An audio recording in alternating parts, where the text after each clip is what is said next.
Orin Dáfídì orí ìkejì. Àyànfẹ́ Ọlọ́run. Èéṣe tí àwọn orílẹ̀-èdè fi ń bínú fùfù, àti tí àwọn ènìyàn ń gbèrò ohun asán? Àwọn ọba ayé kẹ́sẹ̀ jọ, àti àwọn ìjòyè ń gbìmọ̀ pọ̀ sí Olúwa àti sí ẹni òróró rẹ̀ pé, ẹ jẹ́ kí a fa ìdè wọn já, kí a sì mú okùn wọn kúrò lé ọ̀dọ̀ wa. Ẹni tí ó jókòó lé ọ̀run yóò rẹ́rìn-ín, Olúwa yóò yọ ṣùtì sí wọn. Nígbà náà ni yóò sọ̀rọ̀ sí wọn ní ìbínú rẹ̀, yóò sì yọ wọ́n lẹ́nu nínú ìbìnújẹ́ rẹ̀ kíkan. Ṣùgbọ́n mo ti fi ọba mi jẹ lórí Síónì, òkè mímọ́ mi.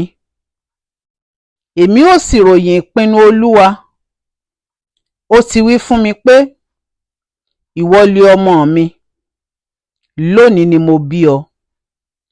Béèrè lọ́wọ́ mi, èmi ó sì fi orílẹ̀-èdè fún ọ ní ìní rẹ, àti ìhà òpin ilẹ̀ lé ọrọ̀ ilẹ̀ rẹ.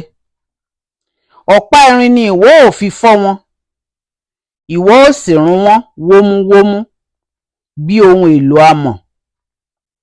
Ǹjẹ́ nítorí náà kí ẹ̀yin kí ó gbọ́n, ẹ̀yin ọba, kí a sì kọ́ yín, ẹ̀yin onídàájọ́ ayé. Ẹ fi ìbẹ̀rù sin Olúwa, ẹ sì máa yọ̀ ti ẹ̀yin ti ìwárìrì. Fi ẹnu kò ọmọ náà lẹ́nu, kí ó má ṣe bínú, ẹ̀yin a sì ṣègbé lé ọ̀nà náà. Bí inú rẹ̀ bá ru díẹ̀ kíhún, ìbùkún ni fún gbogbo àwọn tí ó gbẹ́kẹ̀ wọn lé e.